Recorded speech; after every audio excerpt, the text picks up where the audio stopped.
মাতৃপক্ষের সূচনা হয়ে গেছে আর আমাদের শারদীয়া স্টার্ট হয়ে গেছে। তো সকলকে জানাই শুভ শারদীয়ার প্রীতি, শুভেচ্ছা, অভিনন্দন। সবাই ভালো থাকুন, সবাই আনন্দ করুন। সকলের জন্য আমার তরফ থেকে অফুরন্ত ভালোবাসা।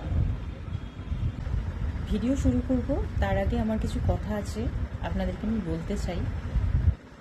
কিছু অ্যাক্ট্রেস পার্সোনালি আমাকে লুকিয়ে ফলো করছে আর আমার নকল করে ফটোগ্রাফি করার চেষ্টা করছে। এটা আমার জন্য খুব ভালো ব্যাপার। আমার মনে হয় না এটার জন্য আমি কিছু মনে করেছি বা কিছু।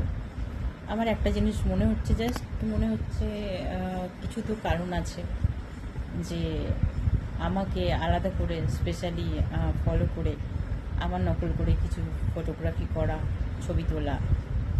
আমি তো বাইরে কোথাও যাই না, আর আমি ঘরের মধ্যে বসেই ছবি তুলি। আমার বাইরে খুব একটা যাওয়া আসা নেই। আর ভালো লাগছে, কিন্তু কোথাও একটা কিন্তু আছে। কারণ কি, আমি খুব সাধারণ একজন নারী, আমি খুব সাধারণ মানুষ। কখনো এটা ভাবতে পারি না যে আমাকে কোনো সেলিব্রিটি নকল করে, আমার নকল করে ছবি তুলবে। তো ক্যারি অন, ওরা করতে থাকুক আর আমিও আমার কাজ করতে থাকি।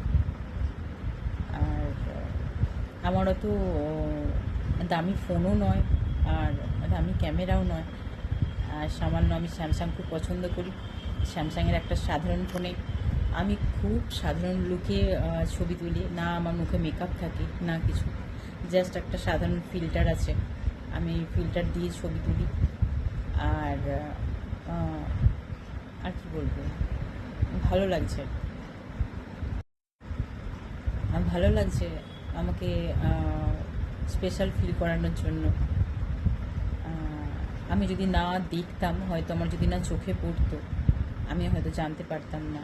বাট কোথাও তো একটা কিন্তু আছে, এটা আমি জানি ভালো করে। যা ভালো, কেউ যদি আমার মতো হতে পারে তাহলে আরও ভালো। শুধু ছবি তোলা নয়, আমি চাই সকলে আমার মতো করে তৈরি হোক, একদম আমার মনের মতো করে, আমার মতো করে ভালোবাসতে হবে। অ্যাক্ট্রেসটা যদি আমার মন ছোঁয়ার মতো হতো আরও ভালো হতো। কিন্তু কোনো অ্যাক্ট্রেস বা অ্যাক্টরকে আমি পছন্দ করি না, একমাত্র সুমেধ মুদগালকার আর সুশান্ত সিং রাজপুত ছাড়া। ভালো মন্দ মানুষকে আমি পড়তে পারি, আর ভালো মন্দ সহজে আমি ভেবে নিতে পারি। তাই আমার ওই ভালো মানুষ খুব পছন্দ, খুব বেছে বেছে আমি মানুষ পছন্দ করি। বাদ বাকি আমি এত ভিড়ে থাকা পছন্দ করি না।